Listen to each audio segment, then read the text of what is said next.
ముక్కోటి ఏకాదశి రోజున సాక్షాత్తు ఆ వెంకటేశ్వర స్వామి మా ఇంటికి వచ్చారు.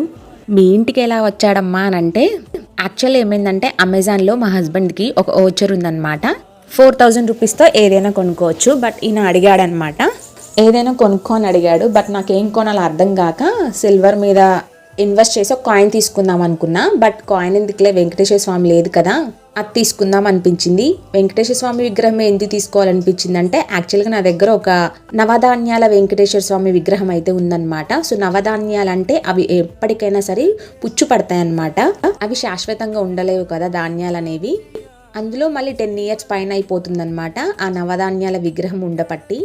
అసలు అన్ని రోజులు ఉండడం కూడా చాలా గ్రేట్ అనమాట, నవధాన్యాల విగ్రహం ఉండడం అనేది. ఎందుకంటే మనం కొంచెం తడిపెట్టి తూడ్చినా కానీ వెంటనే పురుగు పట్టి ఖరాబ్ అయ్యే ఛాన్సెస్ అయిపోతుందన్నమాట, విగ్రహం ఖరాబ్ అయ్యే ఛాన్స్ ఉంటుంది. బట్ 10 years అయినా ఏం కాలేదలేండి. బట్ ఒక్కసారి ఒక 2-3 పురుగులు అయితే కనిపించడం చూశాను బ్యాక్ సైడ్. వెంటనే నాకు తోచిన ఐడియాతో కొంచెం ఫెవిస్టిక్తో అలా ఇలా కవర్ చేసేసి పురుగుల్ని పట్టకుండా అంతటితో అయితే స్టాప్ చేసేసాను. సో అందుకని చెప్పేసి ఎప్పటికైనా నవగ్రహాల విగ్రహం అనేది మన లైఫ్ లాంగ్ ఉండదు అని చెప్పేసి ఒక విగ్రహం కొనుక్కోవాలన్న ఆలోచన వచ్చింది. ఇంకా అప్పుడు మా హస్బెండ్ ఇలా చెప్పంగానే నాకు వెంకటేశ్వర స్వామి విగ్రహం కావాలి, ఇది కొనుక్కుంటానని చెప్పాను. సో బుక్ చేయడం అయిపోయింది. అంతలోనే అంత హడావిడిగా అయిపోయింది అనమాట. బట్ ఏకంగా చూస్తే ఏంటంటే ఎగ్జాక్ట్గా వైకుంఠ ఏకాదశి రోజునే ఆ స్వామివారి ఇంటికి వచ్చేసారనమాట. కరెక్ట్గా సంవత్సరంలో వచ్చే ఒకే ఒక్క రోజు ముక్కోటి ఏకాదశి. ఆ ఒక్క రోజునే ఆ శ్రీనివాసుడు, ఆ గోవిందుడు, ఆ వైకుంఠవాసుడు ఇంటికి వచ్చాడనమాట. చాలా ఆనందంగా అనిపించింది. సో మీకు ఇది పార్సల్ ఓపెన్ చేసి చూపిస్తాను. సో చూస్తున్నారు కదా, ఇదండి. ఇది వచ్చేసి జస్ట్ 20 grams కానీ 20 grams కూడా ఎంత బాగా ఇచ్చారో చూస్తున్నారు కదా.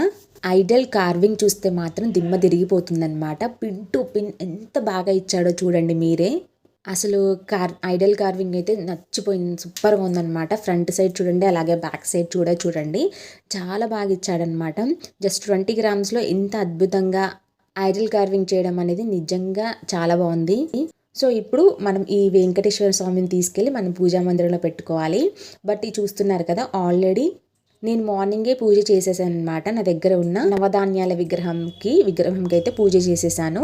సో ఇప్పుడు అక్కడ ఉన్న గోవిందని తీసేసి ఇక్కడ రీప్లేస్ చేయలేను కదా, అందుకని చెప్పేసి పక్కనైతే పెట్టేసుకుంటున్నాను. చూసే వాళ్ళకి ఇందులో ఏముంది అనిపిస్తుంది, బట్ అనుభవించే వాళ్ళకే తెలుస్తుంది అనమాట ఆ హ్యాపీనెస్, ఆ సంతోషం. ఆ గోవిందుడు ఇలా చిన్న చిన్న హింట్లు ఇచ్చి ఇంటికి వస్తాడనమాట. నిజంగా చాలా హ్యాపీగా అనిపించింది ముక్కోటి ఏకాదశి రోజున ఆ స్వామివారి ఇంటికి విచ్చేయడము.